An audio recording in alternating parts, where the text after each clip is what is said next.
GTA vice city एक ऐसा GTA game जिसको हम सब ने खेला है, पर अभी भी हम लोग को GTA वाइस सिटी की स्टोरी पता नहीं है। तो आज हम जानने वाले हैं कि GTA वाइस सिटी की आइकॉनिक स्टोरी क्या है टॉमी वर्सिटी की iconic story. GTA vice city की स्टोरी होती है शुरू वाइस सिटी में, और अभी ईयर है 1986 का, जहाँ पर वाइस सिटी जो कि रियल लाइफ मायामी है, वहाँ पर क्राइम एकदम पीक पे था। और क्या तुम लोग को पता है कि Tommy varsity first speaking character है GTA सीरीज का। टॉमी वर्सिटी के पहले जितने प्रोटैगनिस्ट आए थे उनमें से कोई भी बोल नहीं सकता था, तो पहला GTA का स्पीकिंग प्रोटैगनिस्ट टॉमी वर्सिटी है। फोरेली क्राइम फैमिली जिसका लीडर है सोनी फोरेली भेजते हैं टॉमी वर्सिटी को वाइस सिटी में। टॉमी वर्सिटी यहाँ पर एक क्रिमिनल था और प्रिजन से रिसेंटली निकला है वो। अब फोरेली फैमिली के पास यहाँ पर दो ऑप्शन थे, या तो टॉमी को भेज दो लिबर्टी सिटी में या फिर टॉमी को भेजो वाइस सिटी में। तो क्योंकि लिबर्टी सिटी में यहाँ पर क्राइम बहुत ज्यादा पहले से ही है, तो टॉमी वर्सिटी को भेजते हैं लोग वाइस सिटी में। और टॉमी वर्सिटी को वाइस सिटी में भेजने का एक और रीजन था, वाइस सिटी में यहाँ पर ड्रग ट्रेड बहुत ज्यादा बढ़ रहा था और इसी अपॉर्चुनिटी को पकड़ने के लिए टॉमी वर्सिटी को यहाँ पर भेजा था, प्रॉफिट कमाने के लिए भेजा था। यहाँ पर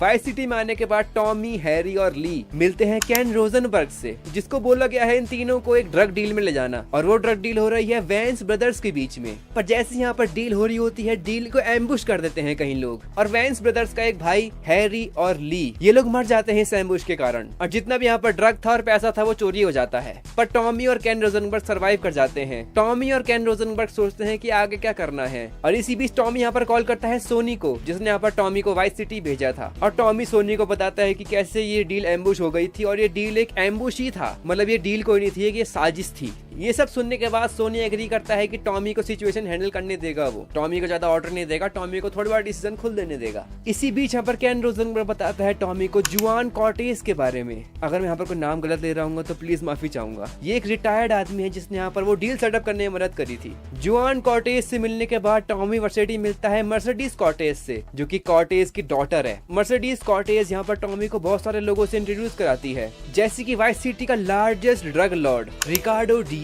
और ये इंट्रोडक्शन होता है एक पार्टी में, और ये इंट्रोडक्शन होने के बाद मर्सिडीज कॉर्टेज यहाँ पर टॉमी से एक फेवर मांगती है और बोलती है कि मुझे यहाँ पर पोल पोजीशन क्लब में छोड़ दे। अब मैंने तुम लोग को बताया कि यहाँ पर टॉमी पहले एक प्रिजनर था, प्रिजन से बाहर निकलते टॉमी यहाँ पर वाइस सिटी में आ रखा है। तो जितनी भी ड्रग्स यहाँ पर पहले चोरी हो गई थी, तो टॉमी को सारी ड्रग्स ढूंढनी पड़ेगी। तो केन रोजनबर्ग टॉमी को बताता है कि उसकी मर्चेंडाइज का पता शायद से केंट पॉल को हो सकता है। केंट पॉल यहाँ पर टॉमी वर्सिटी से बोलता है कि लियो टील को पता होगा कि टॉमी वर्सिटी की मर्चेंडाइज का क्या हुआ। टॉमी जाता है टील के पास और मार मार के पूछता है कि उसकी मर्चेंडाइज का क्या हुआ, पर इवेंचुअली इसी मार पिटाई में टील की यहाँ पर डेथ हो जाती है। और टॉमी मिलता है लैंस वेंस से, जो कि पहले वाली डील में यहाँ पर प्रेजेंट था, और पहली वाली डील में यहाँ पर लैंस वेंस सर्वाइव कर गया था, वो मरा नहीं था। इसी के बाद यहाँ पर टॉमी और लैंस वेंस यहाँ पर अच्छे दोस्त बन जाते हैं, और जितना भी यहाँ पर टॉमी का मर्चेंडाइज और पैसा है उसको रिक्लेम करने की कोशिश करते हैं। उसके बाद यहाँ पर रोजनबर्ग इंट्रोड्यूस कराता है टॉमी को एवेरी कैरिंगटन से, जो कि एक प्रॉपर्टी डीलर है वाइस सिटी में। टॉमी यहाँ पर काम करता है एवेरी के लिए, और एवेरी टॉमी को यहाँ पर प्रॉमिस करता है कि टॉमी को कोई भी हार्म नहीं पहुंचाएगा वाइस सिटी के अंदर, क्योंकि टॉमी यहाँ पर बहुत ज्यादा इलीगल काम भी कर रहा है साथों साथ ही। तो अपनी प्रोटेक्शन के लिए टॉमी यहाँ पर काम करता है एवेरी के लिए भी। इसी बीच यहाँ पर टॉमी को काम मिलता है कॉर्टेज से, जो कि टॉमी के हाथों मरवा देते हैं गोंजालेस को, जो कि एक राइट हैंड था, और जो पहली डील यहाँ पर बिगड़ी थी वो गोंजालेस के कारण ही बिगड़ी थी। टॉमी गोंजालेस को मार देता है और काम ढूंढने जाता है, और उसके बाद डीएस गैंग ऑफर करते हैं टॉमी को कुछ काम। अब टॉमी यहाँ पर डीएस गैंग के लिए काम कर ही रहा होता है कि बीच में यहाँ पर लैंस को खबर आती है कि डीएस गैंग ही थी जिस गैंग ने यहाँ पर पहली मीटिंग को एम्बुश कर दिया था। अब ऑब्वियसली लैंस इसके बारे में टॉमी को बताता है कि डीएस गैंग ही थी जिसने हमारी पहले डील को एम्बुश करा था। पर टॉमी वर्सिटी यहाँ पर लैंस की बात नहीं मानता है, और टॉमी चाहता है कि वो डीएस गैंग का ट्रस्ट गेन कर ले। और टॉमी के मन में ये चल रहा है कि वो पहले डीएस गैंग का ट्रस्ट गेन करेगा और उसके बाद मारेगा इन लोगों को। अब लैंस को यहाँ पर ये सुन के गुस्सा आता है, और लैंस यहाँ पर सीक्रेटली डिसाइड करता है कि वो डीएस को मार देगा टॉमी को बिना बताए। टॉमी यहाँ पर डीएस के लिए काम कर ही रहा है, तो टॉमी को यहाँ पर मजबूरन डीएस को बचाना पड़ता है लैंस से। और इसी बीच में यहाँ पर डीएस को पता चल जाता है कि टॉमी और लैंस साथ हैं और डीएस को मारना चाह रहे हैं। टॉमी और लैंस बिना टाइम वेस्ट करे जाते हैं डीएस के मेंशन में, ताकि डीएस को मार सके वो। और फाइनली टॉमी और लैंस मार देते हैं डीएस को डीएस के मेंशन में, और डीएस गैंग का सफाया हो जाता है। और ऐसे ही कर करके यहाँ पर टॉमी की इज्जत बढ़ती रहती है क्राइम वर्ल्ड में वाइस सिटी के अंदर। अब जितना यहाँ पर डीएस का पैसा था वो टॉमी के पास जा चुका है, और जितने लोगों के लिए यहाँ पर टॉमी काम कर रहा था उनका पैसा भी टॉमी के पास ही है। तो टॉमी यहाँ पर वाइस सिटी में बहुत सारे बिजनेसेस खरीदता है और अपनी पहुंच वाइस सिटी में बहुत ज्यादा बढ़ाता रहता है, और एक तरीके से अंडरवर्ल्ड का बॉस बन जाता है टॉमी इस पॉइंट में। और क्योंकि टॉमी इतना ऊपर जा चुका है वाइस सिटी में, तो लैंस जो टॉमी का दोस्त है वो टॉमी से जलने लग जाता है। लैंस सोचता है कि लैंस को कुछ नहीं मिल रहा है और सारा चीज टॉमी को ही मिली जा रही है। अब एक तरफ यहाँ पर lens fans under appreciated feel कर रहा है और दूसरी तरफ यहाँ पर सोनी इम्पेशेंट हो रखा है और खुद वाई सिटी में आ चुका है अपना पैसा क्लेम करने, क्योंकि तुम लोग को याद होगा कि सोनी ने यहाँ पर टॉमी को भेजा था वाई सिटी में रहने के लिए और सोनी को अपने पैसा चाहिए, तो सोनी खुद ही वाई सिटी में आ चुका है अपने पैसा क्लेम करने। सोनी की वाई सिटी में आने की खबर टॉमी को पहले ही पता चल जाती है और टॉमी सोचता है कि वो सोनी को फेक मनी देगा, पर उसी समय लैंस वैंस यहाँ पर टॉमी को बिट्रे कर देता है और जितने भी टॉमी के प्लान्स हैं वो सोनी को बता देता है और सोनी के संग हाथ में आ लेता है और लैंस वैंस और फोरेली फैमिली यहाँ पर टॉमी वर्सिटी को मारना चाहते हैं, पर बहुत ज्यादा लड़ाई करने के बाद टॉमी फाइनली मार देता है लैंस वैंस को और इसी लड़ाई के बीच में यहाँ पर सोनी वुंडेड हो जाता है, उसको चोट लग जाती है और इस सब के बाद यहाँ पर टॉमी एक तरीके से बिग माफिया बन जाता है पूरे वाइस सिटी का और केन रोजनबर्ग टॉमी का यहाँ पर राइट हैंड बन जाता है।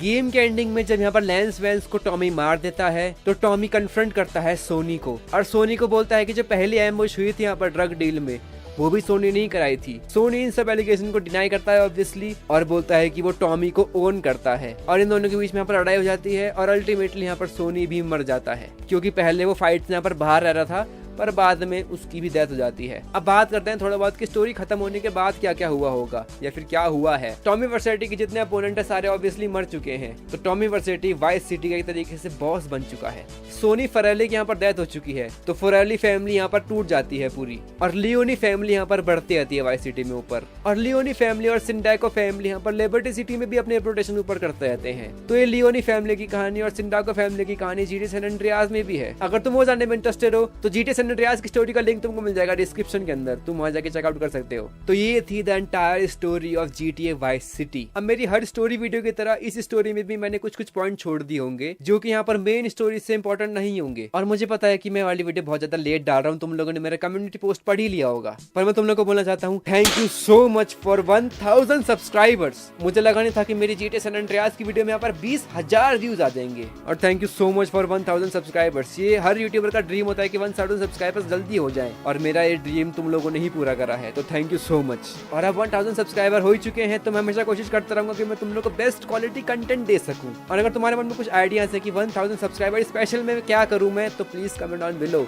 या फिर कोई अगली वीडियो के लिए आइडिया है तो प्लीज कमेंट डाउन बिलो, क्योंकि इसके पहले मैंने GTA 4 की वीडियो बनाई थी, वो भी तुम लोगों के आइडिया से बनाई थी मैंने वीडियो, और ये GTA वाइस सिटी की स्टोरी कवर करने का आइडिया भी तुम लोगों ने ही दिया था। तो thank you for the ideas और thank you for the support.